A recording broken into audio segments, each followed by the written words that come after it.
السلام علیکم ساتھیوں، میں فیضان رضا آپ سبھی کا ایف آر اردو کلاس میں خیر مقدم کرتے ہیں، سواگت کرتے ہیں۔ میں امید کرتا ہوں کہ آپ سبھی خیر و عافیت سے ہوں گے اور اپنی تیاری خوب اچھی طریقے سے کر رہے ہوں گے۔ شاعر کہتا ہے کہ نہ کر تقدیر کا شکوہ مقدر آزماتا جا، نہ کر تقدیر کا شکوہ مقدر آزماتا جا، ملے گی خود بخود منزل قدم آگے بڑھاتا جا۔ دیکھیے میرے ساتھیوں، یہ کلاس 12 یعنی 12ویں جماعت کے بچوں کے لیے یہ پہلی ویڈیو ڈال رہا ہوں، اس لیے کہ کافی بچے اس انتظار میں تھے کہ سر آپ جلد سے جلد ویڈیو کو ڈالیں، تو مجھے ٹائم نہیں مل پا رہا تھا۔ بس آج سے میں اسٹارٹ کیا ہوں، تو آپ سے بس یہی ریکویسٹ ہے، گزارش ہے کہ میرا ساتھ دیں تاکہ میں آپ کو آگے کی جو بھی باتیں ہیں، جو بھی سبق ہے، میں آپ تک بآسانی پہنچا سکوں۔ تو چلیے آج اسٹارٹ کرتے ہیں آج کا سبق نمبر 1، خاکہ نگاری کہکشاں حصہ 2 یہ کتاب ہے۔ اگر آپ کے پاس نہیں ہو تو وہ کتاب کو خرید لیں، اگر ہے تو کتاب کو کھول کر رکھیں اور پڑھنے کی کوشش کریں۔ ویڈیو کو صرف آپ دیکھتے رہیں، انشاءاللہ آپ کو سب کچھ بآسانی سمجھ میں باتیں آ جائیں گی، ٹھیک ہے؟ تو چلیے اسٹارٹ کرتے ہیں۔ جیسا کہ آپ سبھی دیکھ پا رہے ہیں، خاکہ نگاری، ٹھیک ہے؟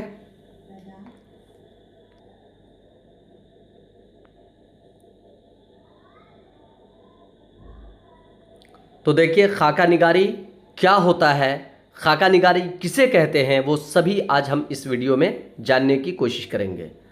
تو اسٹارٹ کرتے ہیں۔ خاکہ نگاری کہہ رہے کہ کسی شخصیت کی تحریری تصویر کشی ہی خاکہ نگاری ہے، یعنی کسی بھی شخصیت، کوئی بھی معروف و مشہور شخصیت کے اوپر جو تحریری قلم بند آپ کرتے ہیں، ان کی پرسنالٹی اور ان کی پوری یعنی کہ سراپا، یعنی سر سے پاؤں تک، اور ان کے اندرونی اور باہری ساری چیزوں کو ایک ایک کر کے لکھ دینا، چاہے وہ اچھائی ہو، برائی ہو، موٹائی ہو، پتلائی ہو، چوڑائی ہو، رنگ ہو، روپ ہو، ہے نہیں، سب کچھ کو قلم کے ذریعے تحریری شکل دے دینا، یہی کیا ہے، خاکہ نگاری ہے، ٹھیک ہے؟ اور یاد رکھیں گے خاکہ 2 طریقے کے ہوتے ہیں۔ ایک ہوتا ہے اسکیچی خاکہ، جس کو پوری تصویر بنائی جاتی ہے نہیں، تصویر کی طرح بالکل ہی چھاپ دیا جاتا ہے، ایک وہ خاکہ ہوتا ہے، اور ایک ہوتا ہے تحریری خاکہ، یاد رکھیے گا۔ تو یہ تحریری خاکے کی باتیں ہو رہی ہیں۔ چلیے تو کیا کہہ رہے ہیں، کسی شخصیت کی تحریری تصویر کشی ہی خاکہ نگاری ہے۔ خاکہ نگاری کیا ہے؟ تو آپ یہی یاد رکھیں گے کہ کسی شخصیت کی تحریری تصویر کشی ہی خاکہ نگاری ہے۔ کہہ رہے یہ تصویر سنجیدہ، متین اور ظریفانہ ہر رنگ کی ہو سکتی ہے۔ اب یہ جو آپ تصویر بنائیں گے نا، تو یہ سنجیدہ بھی ہو سکتی ہے، متین بھی، ظریفانہ بھی، ہر رنگ کی ہو سکتی ہے۔ یہ کوئی ضروری نہیں کہ کسی شخصیت کے اوپر اگر آپ خاکہ نگاری کر رہے ہو تو صرف اچھائی ہو، یہ کوئی ضروری نہیں کہ صرف ظریفانہ ہو، ایسا کچھ نہیں ہے۔ ارے شخصیت جیسی ہوگی ویسا آپ لکھو گے، ٹھیک ہے؟ چلیے کہہ رہے اس کی وجہ سے خاکوں کی نئی نئی قسمیں بنتی ہیں۔ اس کی وجہ سے، کس کی وجہ سے؟ شخصیت کی وجہ سے نئی نئی قسمیں بنتی ہیں۔ اب وہ کیا کیا ہے؟ کہہ رہے عام طور سے یہ بات دیکھنے میں آتی ہے کہ خاکہ نگار شخصیت کی نقش و نگار واضح کرتے ہوئے ذرا سی دل لگی سے باز نہیں آتا، اور یہ بھی دیکھا جاتا ہے کہ خاکہ نگار جو ہوتے ہیں، کسی بھی شخصیت کے نقش و نگار کو واضح کرتے ہوئے ذرا سی دل لگی بھی کر لیتے ہیں، اس سے باز نہیں آتے ہیں۔ اسی طرح اکثر و بیشتر خاکے کہیں نہ کہیں ظریفانہ رنگ لیے ہوتے ہیں، اور اکثر و بیشتر خاکے کہیں نہ کہیں ظریفانہ رنگ لیے ہوتے ہیں، شاید اسی لیے خاکہ اڑانا محاورہ ہے۔ اب آپ سے یہ کوشچن کیا جا سکتا ہے کہ خاکہ اڑانا محاورہ کیوں ہے؟ تو آپ کیا کہو گے کہ خاکہ نگار جو ہوتے ہیں، جو کسی شخصیت کے نقش و نگار کو واضح کرتے ہیں، تو کہیں کہیں پر دل لگی کر لیتے ہیں، اس سے باز نہیں آتے ہیں، اور کہیں کہیں پر ظریفانہ رنگ بھی پیوست کر دیتے ہیں۔ اسی وجہ سے خاکہ اڑانا محاورہ بنا ہے، ٹھیک ہے نا؟ یعنی مطلب کسی کا خاکہ اڑانا مطلب کیا کہ جو چیز اس کے اندر میں نہیں ہے نا، وہ چیز بول کر کے اس کا مذاق اڑانا. جیسے کہ کوئی انسان ہے نا ڈاکٹر نہیں ہے، لیکن اگر تھوڑا سا ہاؤ بھاؤ ڈاکٹر جیسا کر لیا تو ڈاکٹر صاحب کیا حال ہے نا؟ کوئی ٹیچر نہیں ہے لیکن تھوڑا سا لائف اسٹائل اس کا ٹیچر جیسا ہے، ماسٹر جیسا ہے، تو نہیں کہہ دیتے او ماسٹر صاحب، یعنی بہت ساری باتیں ہیں. چلیے کہہ رہے حالانکہ ایسی بات بالکل نہیں، اچھی خاصی تعداد میں ایسے خاکے موجود ہیں جو نہایت سنجیدہ یا عالمانہ ہیں. اس سے یہ نتیجہ اخذ کیا جا سکتا ہے کہ خاکے ہر طرح سے لکھے جا سکتے ہیں، خاکے ہر طرح سے لکھے جا سکتے ہیں. ٹھیک ہے، چلیے آگے کیا کہہ رہے ہیں. اب آگے کیا کہہ رہے ہیں کہ اردو کی ادبی تاریخ پر غور کریں تو محسوس ہوگا کہ ناول، افسانے، تذکرے اور داستانوں کے ساتھ ساتھ مثنویوں کے قالب میں بھی خاکوں کے بہترین اجزاء موجود رہے ہیں. بالکل صحیح بات ہے. مثنوی کے اندر میں بھی دیکھیے، افسانے کے اندر میں بھی دیکھیے، تذکرے کے اندر میں دیکھیے، یہ ہر چیز میں کہیں نہ کہیں خاکوں کی جھلک موجود رہتی ہے. ٹھیک ہے نہیں؟ کردار نگاری کے مرحلے میں اکثر و بیشتر کردار کا خاکہ پیش کرنے کا رواج رہا ہے. بالکل صحیح بات ہے. ٹھیک ہے، شاید انہی مقامات سے خاکہ نگاری کی ابتدائی شکلیں ملی ہوں، جسے مصنفین نے رفتہ رفتہ یعنی دھیرے دھیرے ایک آزاد صنف کے طور پر فروغ دے دیا ہے نہیں.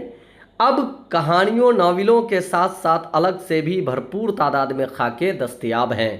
اب کہانیوں کے علاوہ یعنی پہلے جو تھے وہ اب افسانے، ناول، داستان، تذکرے، مثنوی، یہ سبھی کے اندر میں خاکے کے اجزاء موجود ہوئے کرتے تھے ہے نہیں، موجود ہوا کرتا تھا.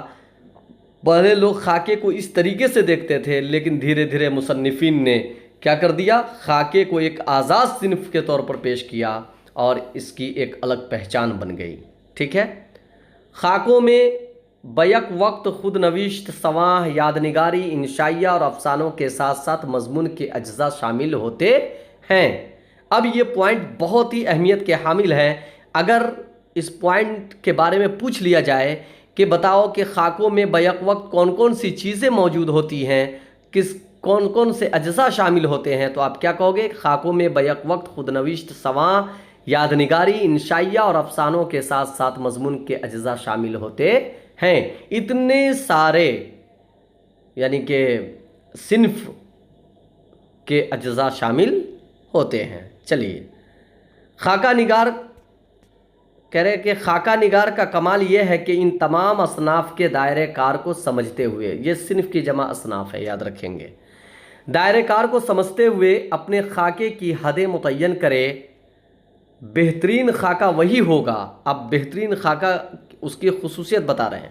کہہ رہے بہترین خاکہ وہی ہوگا جس میں سواں، آنکھوں دیکھے واقعات، شخصیت کے دلچسپ پہلو، صاحب خاکہ کی اصل قدر و قیمت کا تعین ہو. بہترین خاکہ کون ہوگا؟ کہ وہی ہوگا جس میں سواں، آنکھوں دیکھے واقعات، شخصیت کی دلچسپ پہلو، صاحب خاکہ کی اصل قدر و قیمت کا تعین ہو. آگے کہہ رہے کہ اگر خاکہ نگار ان تمام حصوں میں توازن قائم نہیں کر پاتا تو اس کی کامیابی پر سوالیہ نشان لگ جائے گا. جی یہ ساری چیزوں کا ملان ہونا بہت ضروری ہے، نہیں تو سوالیہ نشان لگ جا سکتا ہے. ٹھیک ہے، آگے کہہ رہے کہ خاکہ نگار اگر واقعات کی کتھونی جمع کر دے تب بھی وہ اچھا خاکہ نہیں کہا جائے گا. اگر توازن بہتر نہ ہو اور واقعات کے کتھونی جمع کر دے، پورے واقعات بھر دے، پھر بھی وہ اچھا خاکہ نہیں ہوگا جب تک کہ توازن برقرار نہ ہو. ٹھیک ہے، کہہ رہے صاحب خاکہ کی زندگی کی مشکلات بیان کرنے میں اگر پڑھنے والوں کو رلاتا ہی رہ جائے تب بھی وہ اچھا خاکہ نہیں ہوگا. مطلب کیا ہے؟ اگر کوئی خاکہ لکھ رہا ہو اور اس میں صرف پڑھنے والے کو رلاتا رہے تو بھی وہ اچھا خاکہ نہیں ہوگا، یا صرف ہنساتا ہی رہے تو بھی اچھا نہیں ہوگا. کیا کہہ رہے کہ خاکے میں اتنی رنگ آمیزی کر دی جائے کہ پڑھنے والا ہنستے ہنستے بے دم ہو جائے تب بھی یہ خاکہ نگاری کے جملہ فرائض ادا نہیں ہوں گے. بات سمجھ میں آ رہی ہے نا؟ نہ زیادہ رلانا ہے اور نہ زیادہ ہنسانا ہے نہیں؟ خاکہ نگار ان تمام مرحلوں میں ماہرانہ توازن قائم کر دے تو وہ خاکہ بے مثال مانا جائے گا۔ توازن ہونی چاہیے، یہ نہیں کہ صرف ہنستے ہنستے انسان لوٹ پوٹ ہو جائے، صرف روتے روتے بےحال ہو جائے تو خاکہ نہیں ہوگا۔ خاکے کے اندر میں سب کچھ برابر ہو، توازن ہو، ہر چیز کا میل جل برابر سے ہو، تبھی جا کر وہ خاکہ بہترین اور بے مثال مانا جائے گا۔ ٹھیک ہے، آگے دیکھیے، کہہ رہے کہ اردو میں خطوط غالب اور آب حیات میں شخصیات کے تعلق سے ایسے نثر پارے ملتے ہیں جنہیں خاکوں کے سلسلے سے ابتدائی تحریر تصور کرنا چاہیے۔ ٹھیک ہے، آگے کہ مرزا فرت اللہ بیگ نے اپنے استاد ڈپٹی نذیر احمد کا خاکہ ڈاکٹر نذیر احمد کی کہانی کچھ میری اور کچھ اس کی زبانی کے عنوان سے لکھا، جسے خاکہ نگاری کی تاریخ میں شاہکار تصور کیا جاتا ہے۔ یعنی کہ مرزا فرت اللہ بیگ نے کون سا خاکہ لکھا؟ تو اپنے استاد ڈپٹی نذیر احمد کے اوپر لکھا، کیا؟ ڈاکٹر نذیر احمد کی کہانی کچھ میری کچھ ان کی زبانی۔ یہ خاکہ شاہکار خاکہ مانا گیا۔ ٹھیک ہے، کہ رشید احمد صدیقی نے عالمانہ اور سنجیدہ خاکوں کی مستحکم روایت قائم کی۔ اشرف صبوحی اور شاہد احمد دہلوی نے باضابطہ خاکے لکھے۔ ظرافت نگاروں اور افسانہ نگاروں نے سرگرمی سے خاکہ نگاری کی طرف توجہ دی۔ اس صنف کو مقبول بنانے میں ان کی وقیر خدمات ہیں۔ مزاح نگاروں میں شوکت تھانوی، یوسف ناظم، مجتبیٰ حسین اور احمد جمال پاشا۔ افسانہ نگاروں میں عصمت چغتائی اور منٹو نے بہترین خاکے لکھے۔ اب عام طور پر ادیبوں اور شاعروں نے یا بہت مشہور شخصیات کے ہی خاکے لکھے جاتے ہیں۔ تو میرے عزیز ساتھیوں، آج کا سبق یہیں تک رہا۔ کل میں مرزا فرت اللہ بیگ کی حیات و خدمات کے اوپر تذکرہ کروں گا۔ جب تک کے لیے اجازت دیجیے۔ خدا حافظ، فی امان اللہ۔